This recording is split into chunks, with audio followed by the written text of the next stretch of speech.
வானவில் டிவி நேயர்கள் அனைவருக்கும் வணக்கம். இது பென்ஸ் 360 வழங்கும் பேசும் நேரம். பேசும் நேரம். Connecting you with medical experts. நேற்று வெரிகோஸ் வெயின் பற்றி நம்ம டீட்டெயிலாக டாக்டர்கிட்ட கேட்டு தெரிஞ்சுக்கிட்டோம். இன்னைக்கு கால் சம்மந்தப்பட்ட ப்ராப்ளம்ஸ்லாம் நம்ம டாக்டர்கிட்ட கேட்டு தெரிஞ்சுக்கலாம் வாங்க. டாக்டர், இப்போ இந்த கால் வீக்கோ வருதுல்ல, அது எதனால டாக்டர் வருது? ஸோ கால் வீக்கம் நிறைய கண்டிஷன்ஸ் இருக்குது. இப்போது சிஸ்டமிக்னா உங்கள் உடம்புல ஜென்ரலாக ஒரு பிரச்சனை இருக்குது. ஹார்ட் வீக்காக இருக்குது, இல்லாட்டி கிட்னி ப்ராப்ளம் இருக்குது, இல்லை லிவர் ப்ராப்ளம் இருக்குனாலும் கால் வீக்கம் வரும். என்ன வித்தியாசம்னா அது ரெண்டு காலும் சேர்ந்து வரும். இப்போ ஒரு கால் மட்டும் வீக்கமாக இருக்குன்னா அந்த ஒரு காலில் என்ன பிரச்சனைன்னு பார்க்கணும். வெரிகோஸ் இருக்கலாம், டீப் வெயின் த்ரோம்போசிஸ் இருக்கலாம், இல்லை செல்லைட்டிஸ் இன்ஃபெக்ஷன் இருக்கலாம். ரெண்டு கால் வீங்கினாலே உங்களுக்கு உடம்புல ஏதோ பிரச்சனைன்னு அர்த்தம். கிட்னி சரியாக வேலை செய்யலைன்னா கூட தண்ணி சேரும், லிவர் சரியாக வேலை செய்யலைன்னா உங்களுக்கு ப்ரோட்டீன் சேரும். இப்போது இல்லை ஹார்ட் வீக்காக இருக்குன்னா அந்த பம்பிங் கம்மியாக இருந்துச்சுன்னா உங்களுக்கு காலில் வீக்கம் சேரும், ரெண்டு காலும் சேர்த்து. ஓகே, இப்போ பார்த்தீங்கன்னா டாக்டர், இந்த இப்போது கால் வீக்கம் ஆகுதுன்னா அது பல்ஜாக இருக்கும் போது இப்போ ப்ரெஸ் பண்ணாலாம் பார்த்தீங்கன்னா உள்ளே போயிடும். அப்புறம் கொஞ்சம் நேரம் டைம் எடுத்து அதுக்கப்புறம் அது ஒரு நார்மல் பொசிஷனுக்கு வரும். அதுக்கு காரணம் என்ன டாக்டர்? அதான் நீர் சேர்ந்தாலே அந்த உங்கள் தோலுக்கும் மசிலுக்கும் நடுவில் கொழுப்பு இடம் இருக்கும், அங்கே தான் சேரும். ஸோ ப்ரெஸ் பண்ணும்போது அந்த ஃப்ளூட் வேறு இடத்துக்கு போயிட்டு திருப்பியும் அந்த இடத்துக்கு வருது, அவ்வளோதான்.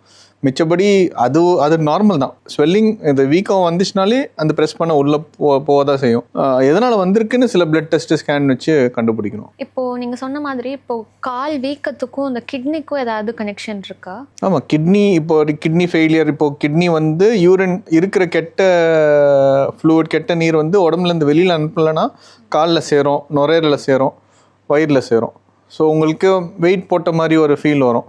அப்போனா உங்களுக்கு பிளட் டெஸ்ட் எடுத்துகிட்டு கிட்னி கிரியாட்டினின் லெவல் எவ்வளோ இருக்குன்னு பார்த்துட்டு அதுக்கேற்ற மாதிரி ட்ரீட்மெண்ட் பண்ணணும். இப்போ பார்த்தீங்கன்னா நிறைய பேருக்கு இந்த கால் வீக்கோ தான் ஒரு மேஜர் ப்ராப்ளமாக இருக்குது. ஸோ அவங்க இந்த நீர் சத்து உள்ள நிறைய வெஜிடபிள்ஸ் அதெல்லாம் அவங்க கன்சியூம் பண்ணிக்கலாமா, எடுத்துக்கலாமா இல்லை எடுத்துக்கக்கூடாதா? அப்படின்னு ரெஸ்ட்ரிக்ஷன் அசச் எதுவும் இல்லை. உங்களோட பிளட் டெஸ்ட்டில் எடுத்துகிட்டு எல்லாமே நார்மலாக இருந்துச்சுன்னா பெருசாக ரெஸ்ட்ரிக்ஷன் இல்லை.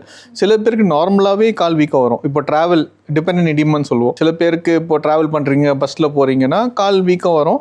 ஒன்ஸ் நீங்கள் டெஸ்டினேஷன் ரீச் பண்ணிட்டீங்க, நார்மலாக நடக்க ஆரம்பிச்சிட்டிங்கன்னா வீக்கம் கம்மியாகிடும். தட் இஸ் ஆல் நார்மல் தான். ரொம்ப நேரம் உட்காந்துருந்தா இல்லை ரொம்ப நேரம் நின்றுட்டு இருந்தா இல்லை தூங்கி ஏஞ்சாலாம் திடீர்னு அந்த காலோ இல்லை கையோ மறுத்து போயிடுது. ஸோ அது எதனால டாக்டர் ஆகுது? இப்போ மறுத்து போகிறது அந்த வார்த்தை யூஸ் பண்ணியிருக்கீங்களா? மறுத்து போகிறது நர்வ்ஸோட வேலை. நர்வ்ஸ்னா நம்ம நரம்பு. அப்போ வெயின்ஸ்னா நரம்பு இல்லையா டாக்டர்? அது பார்க்கும் போது இட் லுக்ஸ் லைக் ஒரு ஏதோ மேப் போட்ட மாதிரி இருக்குன்னு நரம்புன்னு சொல்கிறோம். அது ஆக்சுவலாக நம்ம பார்க்குறது வெயின்ஸ் தான். சரியா? வெயின்ஸ்க்கும் நரம்புக்கும் என்ன வித்தியாசம்னா வெயின்ஸ் தொட்டால் அமுங்கும், நரம்பு நம்மளால் பார்க்க முடியாது, தொட முடியாது. ஸோ நரம்போட சிம்டம்ஸ் பார்த்தீங்கன்னா உங்களுக்கு கால் மறுத்து போகிற மாதிரி இருக்கும், கால் நைட்டில் இழுக்கிற மாதிரி இருக்கும், இந்த சைட் முதுகுலேருந்து வலி வர மாதிரி இருக்கும். அந்த பெயின், அந்த நம்னஸ், அந்த இழுக்கிறது எல்லாமே நரம்போட பிரச்சனை. ஸோ நிறைய பேஷண்ட்ஸ் பார்த்தீங்கன்னா இந்த நரம்பு சுற்றி இருக்குன்னு நினச்சி நியூரோ கிட்ட தான் போவாங்க. இப்போ இந்த சுகர் பேஷண்ட்ஸ்லாம் இருக்காங்க டாக்டர், அவங்க அதுக்கு இந்த ஸ்வெல் ஆகுறதுலாம் அதுக்கு காரணம் என்ன டாக்டர்? அதான் சுகர் எல்லாருக்கும் நிறைய பேருக்கு இருக்குது. உங்கள் ஃபேமிலியில் கண்டிப்பாக at least 1 or 2 people have sugar வரது ப்ராப்ளம் இல்லை, அது கண்ட்ரோல் பண்ணுறது தான் ப்ராப்ளம்.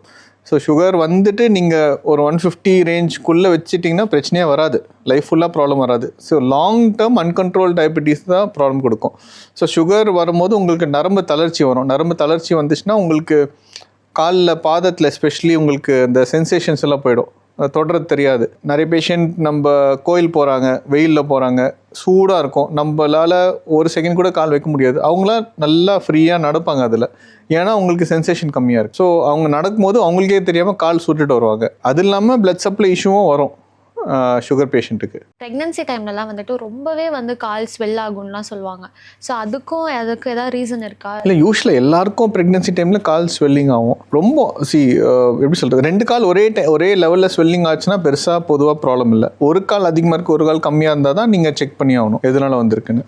டாக்டர், இப்போ கால் பாதத்தோட இம்பார்ட்டன்ஸ் என்ன, அதை எப்படிலாம் நம்ம ப்ரிவென்ட் பண்ணலாம்? எஸ்பெஷலி சுகர் பேஷண்ட்டில் தான் நிறைய அந்த நியூரோபத்தின்னு சொல்கிறோம். ஸோ அது பேர் க்ளவ் அண்ட் ஸ்டாக்கிங்ஸ் சிண்ட்ரோம்னு. க்ளவ் அண்ட் ஸ்டாக்கிங்னா கையிலையும் மறுத்து போயிருக்கணும், கால்லையும் மறுத்து போயிடும். ஸோ கையில் பெருசாக ப்ராப்ளம் இல்லை, பிகாஸ் நம்ம டெய்லி பார்க்குறோம், கண்ணுக்கு அடியில் தான் இருக்குது. ஏதாச்சும் ஒரு டிஃப்ரென்ஸ்னால் நம்ம கை சரி பண்ணிக்கலாம். கால் எவ்வளோ வாட்டி நீங்கள் பார்க்குறீங்க உங்கள் காலை? பொதுவாக பார்க்க மாட்டோம். எஸ்பெஷலி பிளான்ட் அந்த சோலை பார்க்குறதே இல்லை. எஸ்பெஷலி டயபெட்டிக் பேஷண்ட்ஸ்க்கு நாங்கள் என்ன சொல்லுவோம்னா, தூங்குறதுக்கு முன்னாடி ஒரு கண்ணாடி வச்சு நீங்களே உங்கள் பாதத்தை பார்த்துருங்க. உங்களுக்கே தெரியாமல் ஏதாச்சும் ஸ்டேப்லர் பின் இருக்கலாம், இல்லாட்டி ஊசி இருக்கலாம், ஏதாச்சும் கல் மாட்டிருக்கலாம். அப்படி ஏதாச்சும் இருந்துச்சுன்னா உடனே க்ளீன் பண்ணி எடுத்துகிட்டு உங்கள் கேர் கொடுத்துடலாம். நீங்கள் அந்த பாதம் வந்து ரொம்ப ரொம்ப முக்கியம். எஸ்பெஷலி இப்போது வெளியில் போகிறீங்கன்னா சுகர் பேஷண்ட் இல்லை நியூரோபதி இருக்கிற பேஷண்ட் 100% செருப்பு போட்டே ஆகணும். வீட்டுக்குள்ளேயும் போட்டு தான் ஆகணும், வீட்டு வெளியிலையும் போட்டு தான் ஆகணும். அதுவும் not a very tight fitting செருப்பு. கொஞ்சம் எப்படி சொல்கிறது, ஒரு கேன்வஸ் ஷூ, ஒரு ஸ்போர்ட்ஸ் ஷூ, கொஞ்சம் லூஸ் ஃபிட்டிங் பட் கொஞ்சம் சப்போர்ட்டிவ் ஃபுட்வேர் போட்டே ஆகணும். அதான் டாக்டர், இப்போ ப்ரிவென்ட் பண்ணணுன்றதுனால ரொம்ப நம்ம இம்பார்ட்டன்ஸ் கொடுக்கணுன்றதுனால நம்ம இந்த மாதிரி ஷூ டைப் தான் போடணும், ஸ்லிப்பர் டைப் தான் போடணும் அந்த மாதிரி இருக்கா? இல்லை சுகர் பேஷண்ட்க்குன்னு தனியாக அவங்களுக்கு அந்த மாதிரி அக்குபஞ்சர் ஸ்லிப்பர்ஸ்லாம் சொல்கிறாங்க, அந்த மாதிரி வேர் பண்ணணுமா? இப்போ அட்வான்ஸ்ட் பேஷண்ட், இப்போது ரொம்ப நியூரோபதி இருக்குது, கால் பாதம் எனக்கு கீழே வைக்கிறது தெரியவே இல்லை, ஒரு பஞ்சு மேலே நடக்கிற மாதிரி இருக்கிற பேஷண்ட்டுக்கு கம்பல்சரி டயபெட்டிக் ஃபுட்வேர் தான் போடணும். இப்போது சில பேஷண்ட் ஏர்லி ஸ்டேஜில் இருப்பாங்க, பெருசாக வந்து தொந்தரவு இல்லை, அவங்களுக்கு பார்த்தீங்கன்னா நல்ல comfortable shoes. It should not be பாயிண்டடாக இருக்கக்கூடாது, நல்ல ப்ராட் டோஸாக இருக்கணும். செருப்பு கூட போடலாம், ப்ராப்ளம் இல்லை. செருப்பு போட்டிங்கன்னா ஸ்ட்ராப்போட செருப்பு போடணும். பேக் ஸ்ட்ராப் அண்ட் ஃப்ரண்ட் ஸ்ட்ராப்போடு இருக்கிற செருப்பு போடணும். ஜென்ரலாக பார்த்தீங்கன்னா எம்சிஆர் மைக்ரோசெல்லர் ரப்பர் ஃபுட்வேர் இல்லாட்டி ஜெல் இன்சோல் போட்டுட்டு நல்ல குஷனிங் இருக்கணும். உங்களுக்கு cushioning and support at the same time. அது இருந்தாலே உங்களுக்கு நிறைய விஷயம் ப்ரிவென்ட் பண்ணலாம். போன வாரம் கூட ஒருத்தர் வந்தார், 60 வயசு. அவர் என்ன பண்ணார்னா மொட்டை மாடிக்கு போய் துணி காயப்பட்டார், அவ்வளோதான். 2 காலிலும் நிறைய பெரிய பெரிய புண்ணோட வந்தார். அவருக்கு தெரியல. ஒரு 3-4 டேஸ் தாண்டிட்டு அப்புறம் தான் அந்த இன்ஃபெக்ஷன் ஆகி ஸ்மெல் வரும்போது தான் பார்க்கவே போனார். அது வந்து சுகர் இருக்கிறதுனால சீக்கிரம் வந்து அந்த சுகர் இருக்கிறதுனால உங்களுக்கு ஃபர்ஸ்ட் நரம்பு தளர்ச்சினால உங்களுக்கு சென்சேஷன் தெரியல. அது இல்லாமல் திருப்பி செப்டிக் ஆயிடுச்சு. ஸோ அதனால தான் சொல்லுவேன், ஜஸ்ட் தூங்குறதுக்கு முன்னாடி ஒரு 10 செகண்ட் நீங்கள் மூஞ்சி கழுவிட்டு தானே தூங்க போகிறீங்க. ஸோ மூஞ்சி கழுவும் போது ஒரு கால் பார்த்துட்டு வந்து படுத்துருங்க. So make that a habit, especially sugar patients. So வீட்டுக்குள்ளேயும் நம்ம ஸ்லிப்பர் போட்டு இருக்கிறது மோஸ்ட்லி பெஸ்ட். ஸ்லிப்பர் போட்டு இருக்கிறது பெஸ்ட். சில households most of them இப்போலாம் எல்லாருக்கும் கொஞ்சம் அவேர்னஸ் இருக்குது. சில பேர் ஸ்ட்ரிக்டாக இருக்கிறவங்க நான் என்ன சொல்வேன்னா, ஒரு ரப்பரைஸ்ட் சாக்ஸ் வருது இப்போலாம். சாக்ஸ்லேயே கொஞ்சம் சோல், பசங்க இந்த ப்ளே ஏரியா கூட்டின்னு போனீங்கன்னா கீழே ஒரு கிரிப்போட இருக்குல்ல, அந்த மாதிரி சாக்ஸ் கூட போடலாம். நீங்கள் கோயில் போகும்போது கூட போடலாம், வீட்டுக்குள்ளே இருக்கும்போது போட்டுக்கலாம். நம்ம கல் மேலே நடக்கிறோமா, இல்லை கீழே பசங்க ஏதாச்சும் கீழே ஊசி போட்டிருப்பாங்க, ஆணி ஏதாச்சும் இருக்கலாம், அது மேலே நடந்துட்டு அது உள்ளே பகிஞ்சு உங்களுக்கு செப்டிக் ஆகும். அந்த ப்ரிவென்ட் பண்ணுறதுக்கு தான் ஃபுட்வேர், வேறு எதுவும் இல்லை. இப்போ பார்த்தீங்கன்னா நம்ம அந்த பாதை பற்றி பேசிகிட்டு இருக்கக்குள்ள தான் டாக்டர் எனக்கு ஒன்று ஞாபகம் வருது. இப்போ பார்த்தீங்கன்னா எங்கள் வீட்டு பக்கத்தில் நெய்பர் வந்து கால் ரொம்ப பெயினாக இருக்குன்னு சொல்லி டாக்டர்கிட்ட செக் பண்ணும்போது அவங்க ஏதோ கால் ஆணினால சர்ஜரிலாம் பண்ணணும் அப்படின்னு சொல்லி சொன்னாங்க. அந்த கால் ஆணினா என்ன டாக்டர்? இப்போ கால் பார்த்தீங்கன்னா நம்மக்கிட்ட ஆர்ச்சின் ஒன்று இருக்குது, அது உங்களுக்கு தெரியுமான்னு தெரியல. அந்த மீடியல் அந்த உள் பாதம் வந்து கொஞ்சம் கர்வாக இருக்கும், தட் இஸ் நார்மல். சில பேருக்கு ஃப்ளாட் ஃபுட் இருக்கும். ஸோ ஃப்ளாட் இருந்தாலே உங்களுக்கு இந்த ப்ரெஷர் டிஸ்ட்ரிபியூஷன் கொஞ்சம் மாறும். ஸோ பொதுவாக பார்த்தீங்கன்னா கட்டை விரல், சுண்டு விரல், குதுங்கால், அந்த 3 இடத்துல தான் ப்ரெஷர் வரும். இப்போ உங்களுக்கு ஆர்ச் சரியாக இல்லை, இல்லாட்டி உங்களுக்கு நியூரோபதி இருக்குன்னா, சில பேஷண்ட் பார்த்தீங்கன்னா உங்களுக்கு ஒரே செருப்பு ரொம்ப வருஷமாக போட்டுட்ருப்பாங்க. ஸோ அந்த செருப்பு ஹார்ட் ஆகும். ஸோ ஹார்ட் ஆகிற பட்சத்தில் ஒரு சில இடத்துல ப்ரெஷர் அதிகமாக தேயும். இப்போது நீங்கள் பைக் ஓட்டுறவங்க இல்லை ஜிம் போகிறீங்கன்னா இங்கெல்லாம் கெலாஸ்டின்னு சொல்லுவோம், கையில் ஏதோ ஒரு ஹார்டாக ஃபீல் ஆகும். அதே கான்செப்ட் தான். ஒரே இடத்துல ப்ரெஷர் கொடுத்து செருப்பு பட்டு உங்களுக்கு ஒரு இடத்துல ஹார்ட் ஆகிடும். அந்த ஹார்ட் ஆகி மேலே திருப்பி உங்களுக்கு ரீஸ்காரிங் ஆகி உங்களுக்கு அந்த இடத்துல ஒரு கெலாஸ்டி ஃபார்ம் ஆகும். கெலாஸ்டி தான் ஆணிக்கால். ஸோ அது என்ன பண்ணோன்னா உங்களுக்கு ப்ரெஷர் கொடுக்கும்போது பயங்கரமாக வலிக்கும். ஸ்டார்டிங் ஸ்டேஜில் பார்த்தீங்கன்னா உங்களுக்கு ஜஸ்ட் மாய்ஸ்சரைசர் யூஸ் பண்ணலாம், இல்லாட்டி கார்ன் கேப்புன்னு ஒன்று இருக்குது, யூஸ் பண்ணலாம். கொஞ்சம் அட்வான்ஸ் ஸ்டேஜில் அது வேலை செய்யாது. அதுக்கு ஒரு சர்ஜரி பண்ணிவிட்டு அது மருத்துவ ஊசி, அங்கேயே சின்ன சர்ஜரி தான், மருத்துவ ஊசி அங்கே கொடுத்துட்டு அந்த ஆணிக்கால் எடுத்துகிட்டு தையல் போட்டுடும். அது முக்கியம் இல்லை. அது முடிச்சுட்டு உங்கள் காலுக்கு ஏற்ற மாதிரி ஃபுட்வேர் மாற்றுறோம். ஸோ அந்த ப்ரெஷர் டிஸ்ட்ரிபியூஷன் ஈவனாக இருக்கணும். ஈவனாக இருந்தாலே உங்களுக்கு தெரியும், அது ப்ரிவென்ட் பண்ணலாம் வருது. இப்போ அந்த சோல் வந்து ரொம்ப இம்பார்ட்டன்ட் சொல்கிறீங்க. அந்த ஸ்லிப், ஆமாம், ஸ்லோல் தான் இம்பார்ட்டன்ட். இப்போ எங்களுக்கு வர சுகர் பேஷண்ட் இல்லை கால் புண்ணுனாலே சோலில் தான் இருக்கும். மிஞ்சி போனால் கட்டை விரலில் இருக்கும், இல்லை சுண்டு விரலில் இருக்கும். All this is because of your pressure தான். ஒரே இடத்துல திருப்பி ப்ரெஷர் படுறதுனால. நல்ல டைட் வேரிங் ஃபுட்வேரில் பார்த்தீங்கன்னா கட்டை விரலும் சுண்டு விரல் தான் அஃபெக்ட் ஆகும். நடுவில் இருக்கிற விரல் பிரச்சனை இல்லை. ஸோ நல்ல ஃப்ரீ ஃபிட்டிங் ஷூ போடணும், காட்டன் சாக்ஸ் போடணும், சிந்தட்டிக் சாக்ஸ் அவாய்ட் பண்ணணும். ஏன்னா சிந்தட்டிக் சாக்ஸ் போட்டிங்கனாலே அந்த ரப்பிங் ஆக்டிவிட்டி நிறைய இருக்கும். காட்டன் ஆர் உல்லன், நம்ம ஊரில் உல்லன் போட முடியாது, காட்டன் சாக்ஸ் போட்டு நல்ல ஒரு ஸ்னீக்கர்ஸ் போட்டு தான் வாக்கிங் போகணும். இப்போ பார்த்தீங்கன்னா டாக்டர், காலுக்கு இந்த பிளட் ஃப்ளோ வர ப்ராப்ளம் வந்து நம்ம எப்படி டாக்டர் தெரிஞ்சுக்கலாம்? பிளட் ஃப்ளோ தான் எங்கள் ஃபீல்டோட main objective. So blood flow நார்மலாக இருந்தால் தான் புண்ணு ஆறும், பிளட் ஃப்ளோ நார்மலாக இருந்தால் தான் நரம்பும் வேலை செய்யும், பிளட் ஃப்ளோ நார்மலாக இருந்தால் தான் கால் வேலை செய்யும். பொதுவாக ஏர்லி ஸ்டேஜ் பார்த்தீங்கன்னா பேஷண்ட்ஸ் என்ன சொல்லுவாங்கன்னா ஒரு 1/2 கிலோமீட்டர் நடக்க முடியுது, அதுக்கப்புறம் கால் கிராம்ப் ஆகுது, கொஞ்சம் ரெஸ்ட் எடுக்கிறேன், திருப்பியும் நடக்கிறேன், திருப்பி கிராம்ப் ஆகுது.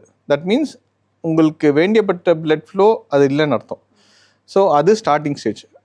ஒன்ஸ் அந்த ஸ்டேஜ் தாண்டிடுச்சுன்னா அந்த 1/2 கிலோமீட்டர் வந்து ஸ்லோவாக 200 மீட்டர்ஸ், 10 மீட்டர், அதுக்கப்புறம் ஒரு 4-5 ஸ்டெப்பே எடுக்க முடியாமல் போயிடும்.